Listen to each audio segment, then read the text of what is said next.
Bien-aimés, je vous salue au nom du Seigneur Jésus-Christ et je suis très content ce matin de m'adresser à vous.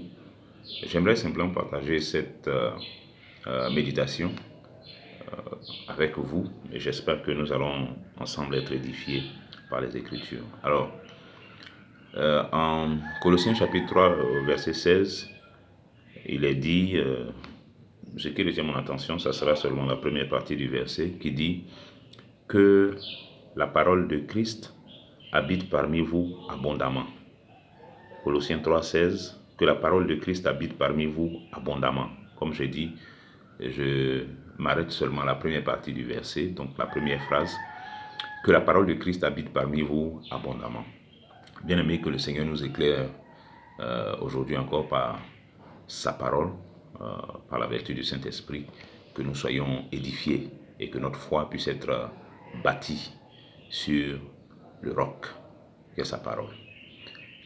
Alors, ce texte que je viens de citer, en partie, est un texte dans lequel Paul qui a écrit donc cette lettre aux Colossiens, recommande aux Colossiens de faire en sorte que la parole de Christ habite parmi eux abondamment. Je dis aux Colossiens, mais ça s'adresse à nous également en tant que l'Église de Jésus-Christ.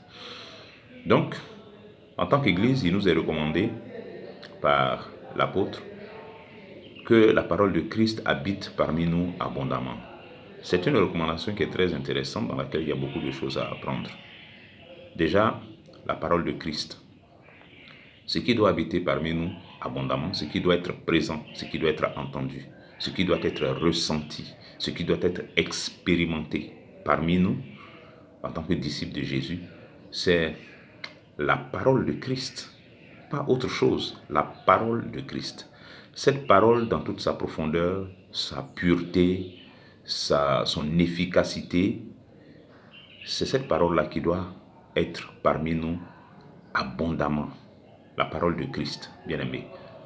Ça veut dire que notre bouche ne doit pas être un instrument pour faire sortir autre chose que la parole de Christ. Ce que nous disons, ce que nous proférons comme propos, les causeries que nous avons, c'est la parole de Christ. La parole de Christ, la parole de Christ. Que la parole de Christ habite parmi vous abondamment. Et puis, habite parmi vous. Habite parmi vous. Bien sûr, il ne faut pas comprendre l'utilisation de ce verbe habiter dans un sens restrictif qui limiterait donc l'effet de cette recommandation au cadre de la maison que nous habitons, cette maison de briques et de ciment. Non. Habite parmi vous, c'est parmi nous, pas parmi les briques de nos maisons. Habite parmi nous, ça veut dire que nous, en tant que pierre vivante que nous sommes, devons former un édifice, une demeure dans laquelle la parole de Christ doit habiter. D'accord? Et c'est ce que nous sommes. Nous sommes des pierres vivantes que Dieu utilise par le Saint-Esprit pour construire son église, sa maison. Et donc, c'est dans cette église que nous sommes que la parole de Christ doit habiter. C'est la présence de la parole de Christ dans l'église que nous formons quand nous sommes assemblés, soit pour une réunion ou de façon informelle dans nos rapports ordinaires quotidiens, 2 ou 3 ou des groupes un peu plus grands, en visite ou dans d'autres circonstances. C'est dans tout cela que la parole de Christ doit habiter parmi nous, parce que tout ça, c'est l'Église qui se retrouve. C'est l'Église qui est en activité, en action.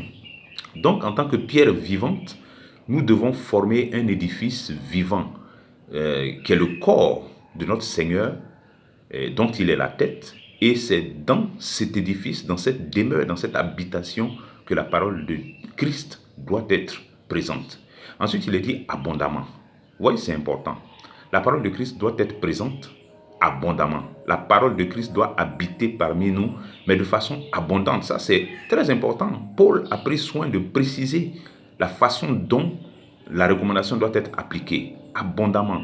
La parole de Christ doit être présente abondamment. Ce n'est pas de temps en temps.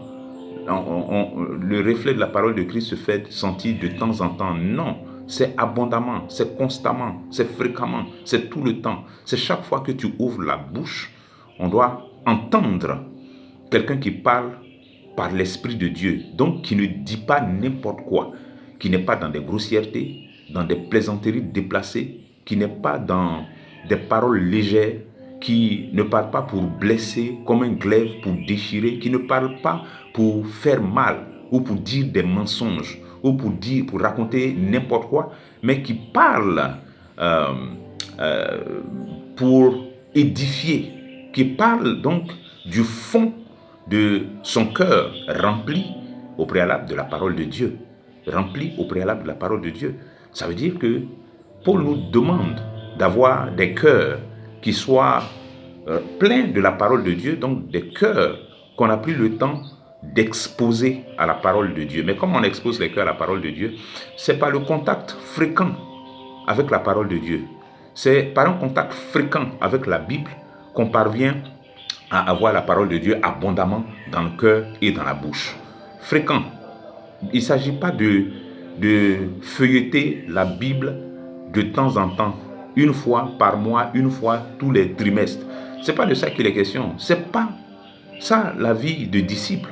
La vie de disciple qui est embrasé pour la parole de Dieu, qui est passionné de la parole de Dieu, qui est épris de la parole de Dieu et qui a toujours le désir de la méditer, de la lire, de la contempler, de la parcourir, de se nourrir de cette parole. C'est de ça qu'il s'agit. C'est cette vie-là de contact fréquent et constant avec la parole de Dieu que Paul nous exhorte, nous encourage à avoir, à rechercher, à développer. Et bien aimé, il faut que tel soit le désir de notre cœur. Il faut que tel soit le désir de notre cœur pour que la parole de Christ habite abondamment parmi nous. Que Dieu vous bénisse.